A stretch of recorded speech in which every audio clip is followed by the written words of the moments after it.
사도 바울은 복음을 전하면서 교회를 세워갖고 많은 성도들을 하나님께로 인도하는 그러한 일을, 큰 사역을 감당한 사람이 있지 않았습니까? 그런데 그런 바울이 항상 마음에 품고 있는 것은 교회를 향한 마음, 성도를 향한 마음이 그 마음 속에 있었다는 거죠. 그들을 교회를 향했다, 성도들을 향했다라고 하는 이 향했다는 그 마음은 결과적으로 사랑을 말하는 것이기도 하고요.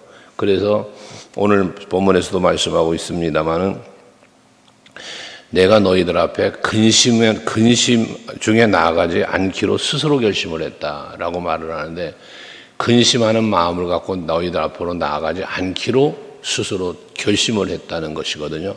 그럼 이것은 뭐라는 것이냐면, 저들로 인하여 근심하는 마음을 갖고 나간다는 것은 저들을 책망하는 마음이 그 마음에 있다는 거예요. 왜 근심하겠습니까? 저들 때문에 근심한다는 것은 뭔가 그들이 잘못한다는 거예요. 바울의 마음에 들지 않는 거예요. 그러니까 바울의 마음에 들지 않고 마음에 근심하게 하는 것은 결과적으로 그가 전한 복음대로 살고 있지 않다는 증거이기도 한 거죠. 그런 마음이 바울에게는 있어서 이 말을 말하면서 2절에 말하죠. 내가 너희를 근심하게 한다면 내가 근심하게 한 자밖에 나를 기쁘게 할 자가 누구냐라고 말해서 그들을 책망하거나 그들을 꾸지람하러 가는 것이 아니라 오히려 저들을 향한 사랑의 마음, 기쁜 마음으로 가기를 원한다는 것이거든요. 그러니까 고린도 교회를 향한 바울의 마음은 뭐 다른 모든 교회가 그렇습니다만은 각별한 이유가, 교회는 늘 분쟁이 있고 또 서로의 어떤 세상 학문과 지식으로 자꾸 이 복음을 저해하려는 사람들이 있다 보니까 이런 부분들에 대해서 더 바울은 안타까운 마음으로 바라보고 있다는 것이죠. 그래서 거기 보면 나를 기쁘게 할 자 누구냐라는, 나를 기쁘게 한다라는 표현을 하고 있는데 3절에도 마찬가지 나를 기쁘게 할 자를 이야기해요. 그러니까 이런 편지를 보내는 이유에 대해서 말하면서 나를 기쁘게 할 자로부터 도리어 근심을 얻을까 염려하며, 그러니까 내가 갔을 때 그 모습을 보면서 마음에 근심도 하고 또 내가 그들을 보면서 기뻐해야 될 텐데 기뻐하게 하는 게 아니라 오히려 근심하게 하고 저들을 책망하게 하고 할까봐 그러지 않기 위하여 이 편지를 보낸다라는 말씀이거든요. 그래서 그러면서도 바울의 마음속에는 뭐가 있습니까? 기대감이라는 게 있습니다. 그들로 하여금 바울을 기쁘게, 하나님을 기쁘시게, 앞에서 전서에서 묵상한 것처럼 하나님을 기쁘시게 하나님께 영광이라고 하는 이러한 부분을 보고 싶고 그러한 모습을, 그런 말을 듣고 싶은 바울의 마음이 이 고린도 교인들을 향하여 있다는 것입니다. 그래서 이런 기대감을 갖고 바울은 복음도 전했고 교회도 세웠고 편지도 보내고 사람도 보내고 계속 이와 같은 일을 하는 것이죠. 바울의 기대가 있는 것처럼 우리는 항상 깨달아야 할 것은 뭐냐면 하나님이 나를 향한 기대도 있으시다는 거죠.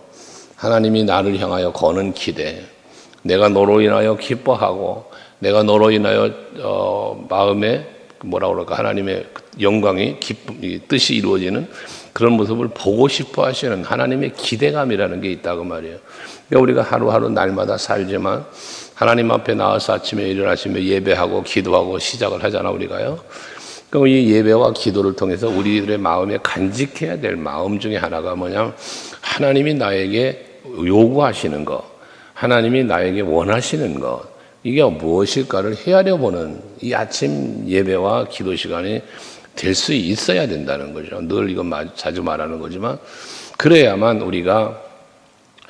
그나마 우리가 조금이라도 하나님의 뜻에 가까운 삶을 살게 되고, 그래야만 하나님의 기쁨이 되어지는 삶을 살 수 있다는 거죠.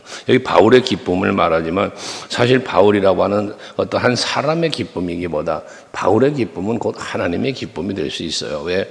그는 하나님의 일을 하는 사람이니까, 복음을 들고 그 복음을 전하는 사람이니까 그를 기쁘게 한다는 것은 결과적으로 하나님을 기쁘시게 하는 것이 되겠죠.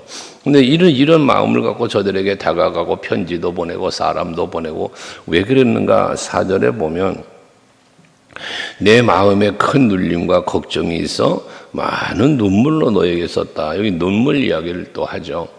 사도 바울은 에베소 교회 장로님들을 모아놓고 그들을 권하면서도 에베소서 사도행전 그 20장에 보면 나오잖아요. 그 마음속에 항상 바울이 어떤 사역을 했는가? 내가 겸손과 모든 눈물과 겸손으로 주의 일을 했다. 항상 바울의 마음엔 뭐가 있었냐? 겸손함이 있었고 눈물이 있었다는 거거든요. 근데 그 눈물은 어떤 눈물이었습니까? 그들을 향한 사랑의 눈물입니다. 물론 하나님 앞에 회개의 눈물, 감사의 눈물도 있지만 지금 이 고린도교에 편지하는 이 눈물은 그들을 사랑하는 마음의 눈물이에요. 얼마나 저들을 생각할 때 참 가보고 싶고 만나보고 싶고 또 안타까운 소식을 들으면 저들이 좀 바르게 복음 안에서 말씀 안에서 살아야 될 터인데 하는 안타까운 마음, 이게 사랑의 마음이요. 그걸 눈물로 표현을 했고 그 뒤에 보면 오직 내가 너희를 향하여 넘치는 사랑이 있음을 너희로 알게 하려 함이다 라는 표현을 하잖아요. 너희를 향한 넘치는 사랑이라는 표현을 했어요. 우리가 하나님 앞에 받은 사랑이 넘치는 사랑이죠. 풍성한 사랑, 무엇과 바꿀 수 없고 비교할 수 없는 사랑을 우리가 받았잖아요. 바울이 그 사랑을 받았어요. 그러니까 바울도 빚진 자의 마음으로 그 사랑을 이제 나누어 주고자 하는 게 바울이 복음 전함이잖아요. 이방인들에게 가서까지 복음을 전하는 그 엄청난 고통을 겪으면서도 이 복음을 전하는 이유는 그 한 영혼 한 영혼을 사랑하는 마음이 그에게 있었단 말이에요. 이 사랑의 마음을 뭐라 표현했냐? 넘치는 사랑이다라는 표현을 한 겁니다. 더 많은 사랑, 풍성한 사랑을 말씀하고 있다고 보면 되겠죠. 우리 성도 여러분들에게도 바울 같은 이 아름다운 마음이 여러분에게도 있기를 원합니다. 그래서 서로를 바라보고 서로를 대하고 할 수 있는, 그리고 우리 전도하는 것도 마찬가지잖아요. 예수님 마음으로 우리가 전도하자 그랬잖아요. 예수님 마음으로. 여기서 말하는 예수님 마음이 뭐냐? 오늘 바울이 말하고 있는 이 넘치는 사랑이에요. 그 영혼을 위하여 눈물로 기도하는 그런 사랑이거든요. 그래서 이런 바울의 마음을 우리가 닮아서 그 마음을 갖고 우리 교회를 바라보고 한국 교회를 바라보고 믿지 않는 영혼들을 향하여 그 사랑의 마음을 가지고 눈물로 나아갈 수 있는 우리들이 되어야 할 것이라는 말씀입니다. 그러면서 5절 이하에 보면 근심하게 한 자가 있었을지라도 라고 말하고 있는데, 근심하게 하는 자, 그렇죠. 교회 안에도 보면 서로의 마음에 근심을 끼치는 자, 마음에 아픔을 주는 사람도 있을 수 있고 서로의 마음을 기쁘게 해주고 평안하게 해주는 사람도 있을 수 있는 것처럼 바울의 마음도 마찬가지죠. 바울을 근심하게 하는 사람이 있을 수 있어요. 저 사람이 어째 저럴까? 저 교회가 어째 저럴까? 이 바울의 안타까운 마음을, 근심하는 마음은 안타까운 마음을 말하는 거예요. 또 역시 마찬가지 그 교회를 사랑하고 그 한 사람을 사랑하는 마음 때문에 근심을 하는 거지, 관심이 없다면 근심할 이유도 없고 이런 권할 이유도 없어지는 거죠. 하지만 사랑 때문에 근심하고 사랑하기 때문에 이 눈물을 흘리며 사랑하기 때문에 이런 편지도 보내게 되었다는 것이거든요. 그러면서 근심하게 한다고 근심하게 하는 자가 있을지라도 나를 근심하게 하는 게 아니라 모든 사람들을 근심하게 하는 행위가 된다는 거예요. 여러분, 예를 들어서 교회 안에서 어떤 사람의 관계가 분쟁이 일어났어, 다툼이 일어났어. 그래서 서로가 서로의 마음을 근심하게 해. 그럼 두 사람의 문제인 것 같지만 두 사람의 문제가 아니라 그 두 사람을 바라보는 다른 모든 사람들까지도 마음에 불편함을 주는 행위가 될 수 있다는 것입니다. 그래서 교회 안에서는 언제나 다툼이 멈춰야 하고 분쟁이 있어서는 안 되고 예수 안에서 항상 하나 되어지기 위한 믿음으로 소망으로 사랑으로 하나 되어지는 아름다운 모습을 보여가는 교회가 되고 성도 여러분들이 되실 때에 거기에서 하나됨 속에서 하나님의 일이 이루어지고 거기서 동역이 나오고 그러면서 하나님의 뜻이 이루어질 뿐더러 하나님의 그리스도 몸된 교회가 바르게 세워져 가는 이런 역사가 일어나게 되는 것 아니겠습니까? 그래서 그러나 이제 여기서 어느 정도 너희를 모두를 근심하게 한 것이다라고 표현을 했는데 어느 정도라고 하는 것은 내가 너무 지나치게 말하지 아니하려 함이다라고 해요. 그러니까 바울이 지금 뭐 하는 거냐? 그 근심하게 하는 사람에 대한 이야기를 듣고 그 모습을 보면서 좀 책망도 하고 싶고 나무라고 싶은 마음이 있지만 너무 그렇게 책망을 지나치게 말하지 않는 표현이에요. 그러니까 지나친 표현을 하지 않는다는 것은 뭐냐? 그 근심하게 한 사람조차도 바울은 그 영혼을 사랑하는 마음으로 다가가고 있다는 거예요. 굳이 강한 어조로 강한 말로 큰 꾸지람을 할 수도 있겠지만 그리하지 않고 좀 여기 표현한 대로 어느 정도라는 표현을 하는 것은 그 사람을 배려하는 마음이 이 바울에게 있음을 또한 말하는 거잖아요. 우리가 간혹 보면 대화를 나누는 중에도 마음속에 분노가 일어나거나 그 잘못된 감정이 치솟아 올라오면 직설적 화법을 쓰는 경우가 있죠. 그러다 보니까 분노의 언어, 그 분노의 언어는 상대방이 들었을 때 마음에 상처가 되는 언어들이 될 수도 있어요. 근데 바울은 지금 그렇게 안 한다는 거예요. 어느 정도라는 표현을 하는 것은 그러한 상처가 되지 않도록이라는 표현을 하는 거거든요. 하지만 6절에 보면 이러한 사람은 많은 사람에게서 벌받는 것이 마땅하다라고 말하고 있습니다. 비록 바울은 어느 정도의 표현을 가지고 권면하고 있고 말하고 있지만 그러나 분명한 것은 근심하게 한 자, 마음을 아프게 한 자, 누군가에게 고통을 주는 사람, 지금 그건 악을 행하는 마음이잖아요, 사실상. 그건 벌을 받는다라고 말하는 거예요. 마땅히 벌을 받는다는 거예요. 하지만 그런 벌을 받아 마땅한 사람이라 할지라도 뭐 하라는 거예요? 7절 이하에 용서하라는 거예요. 용서를 말하면서 7절에 보면 말하죠. 너희는 차라리 그를 용서하고 위로할 것이다 라고 말합니다. 용서만 하는 거로 끝나는 게 아니라 이제는 뭐예요? 위로까지 하라는 거예요. 이 바울 서실에 보면 로마서에서도 말하지만 너를 박해하는 자가 있느냐? 그를 위하여 축복하고 저주하지 말아라 라고 말씀하는 것처럼 예수님도 너희 원수까지도 사랑을 하라고 말씀하는 것처럼 내가 누군가를 얘 때문에 위하여 또 인하여 근심하는 일이 생겼고 마음 아픈 일이 생겼을 때에 용서하는 마음이 있어야 할 뿐더러 위로까지 할 수 있어야 되겠다는 말씀을 하는 것이죠. 그래서 용서와 위로는 사랑이에요, 사랑. 사랑의 마음이 내 안에 있을 때 용서가 가능하거든요.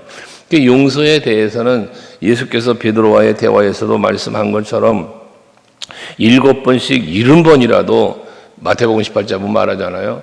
그건 뭘 말하는가? 계속 용서하라는 거예요. 여기서 말하는 7번씩 70번이라는 것은 숫자로 490번이 아니라 계속해서 용서하라는 거죠. 계속해서 위로하라는 것을 말씀하고 있는 건 아니겠어요? 이렇게 용서를 말씀하시면서 마태복음 16장이나 18장에 보면 네가 하늘에서 땅에서 매면 하늘에서도 매일 거요. 땅에서 풀면 하늘에서도 풀릴 것이다 라고 말씀하시지 않습니까? 여러분 우리가 세상이 전부가 아니잖아요. 우리는 하나님 나라를 바라보는 사람이잖아요. 그 앞에 하나님 앞에 갔을 때 그 나라에 갔을 때에 그 나라가 임할 때에 내가 용서하며 살았냐 용서하지 않았느냐를 가지고 네가 땅에서 매면 하늘에서도 매인다. 풀면 풀린다라는 거잖아요. 내가 너희를 사랑하는 것처럼 너희도 서로 사랑하라고 말씀하셨는데 우리가 서로를 사랑할 수 있는 넉넉한 마음, 그 위로할 수 있는 이 마음을 갖고 살 때 하나님 앞에 서는 날 뭐 하겠어요? 잘했다. 너 잘했다. 또 사실 우리가 세상 사는 동안도 여러분 그렇지 않나요? 어떤 문제가 발생되었지만 그를 내가 용서했을 때 그리고 용서하고 돌이켰을 때 여러분 마음속에 찾아오는 마음, 그런 마음이 있지 않나요? 아, 내가 잘했다. 스스로에게 내가 참 참기를 잘했다. 내가 용서하기를 잘했다. 이런 거 말입니다. 그런데 그러지 못하고 분노를 하거나 뭔가 원망, 불평을 하거나 그러고 난 뒤에 뭐 합니까? 후회하죠. 아휴, 내가 왜 그랬을까? 조금만 더 참을 걸. 이런 후회하잖아요. 그럼 우리 마음에 후회하는 마음은 누구 때문에 옵니까? 나 자신 때문에 오는 거예요. 내 마음에 잘했다 하는 평안의 마음도 누구 때문에 옵니까? 저 사람 때문에, 누구 때문에 아니죠. 나 스스로의 마음이에요. 그래서 여러분들의 마음을 항상 잘 다스릴 줄 아는 사람이 행복한 사람이라는 거예요. 언젠가 말씀을 드렸죠. 있는 것으로 감사하는 사람은 행복한 사람이지만 없는 것을 불평하는 사람은 불행한 사람이라고. 그 결과적으로는 뭐예요? 내 마음의 생각이에요. 내가 무엇을 생각하며 내가 무엇을 보느냐, 이것이 나를 행복하게 만들기도 하고 불행하게 만들기도 한다는 것이죠. 여러분, 용서하지 못하는 마음은 사탄이 주는 마음이요. 내가 용서하지 못하고 내가 원망하며 불평하며 사는 것, 이 모든 것들은요 전부 사탄이 주는 마음이요. 그래서 11절에 말하는 겁니다. 이는 우리로 사탄에게 속지 않게 하려 함이다. 우리는 그 계책을 알지 못하는 바가 아니로다 라고 말해서 사탄에게 속지 말아라는 거예요. 에베소 4장 27절도 마귀에게 틈을 주지 말라고 말씀하고 있는 것처럼 우리는 마귀에게 속아 넘어가면 안 돼요.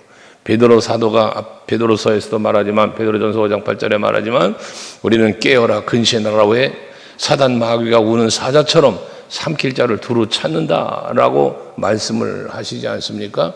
이것처럼 우리는 마귀가 항상 우리 곁에서 우리를 유혹하고 우리를 넘어뜨리려고 하는 그런 마귀의 공격이 있어요. 유혹이 있어요. 그때마다 우리는 그것을 물리치고 이겨낼 수 있는 우리들이 되어야 된다. 사탄에게 속지 말아라. 그 틈도 주지 말아라. 라는 말씀을 그래서 하는 것입니다.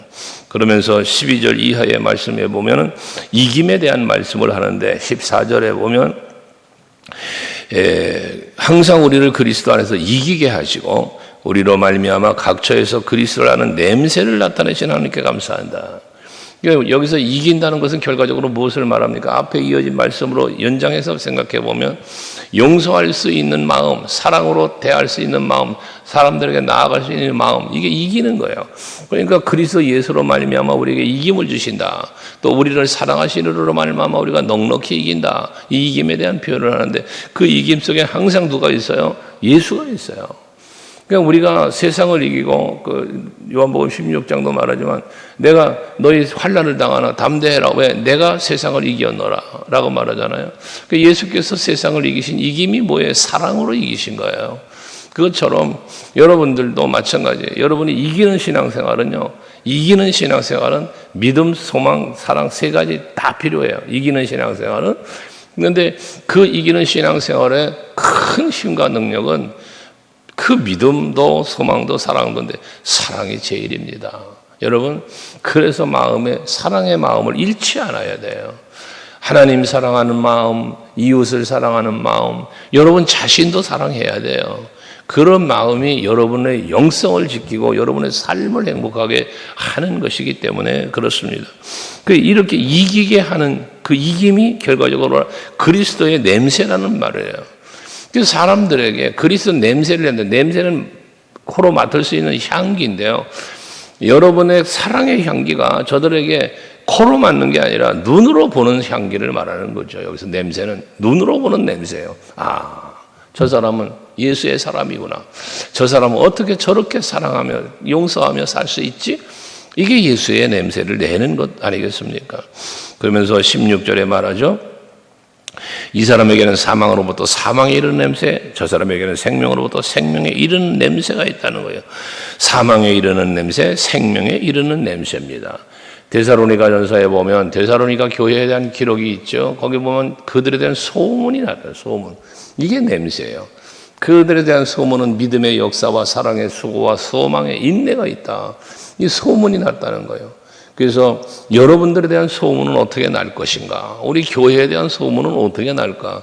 그 소문이 냄새인즉 우리 교회는 여러분들에 대한 이 소문은, 말은, 평가는 예수 그리스도의 사람, 예수 그리스도의 몸된 교회, 성령이 일하시고 그리스도의 십자가의 사랑이 풍성히 넘치는 교회, 그런 성도라는 이러한 이야기를 들을 수 있는 우리 교회가 되고 또 성도 여러분들이 되실 수 있기를 바랍니다. 오늘도 한날 그리스도의 향기를 바라시면서 살아보십시오.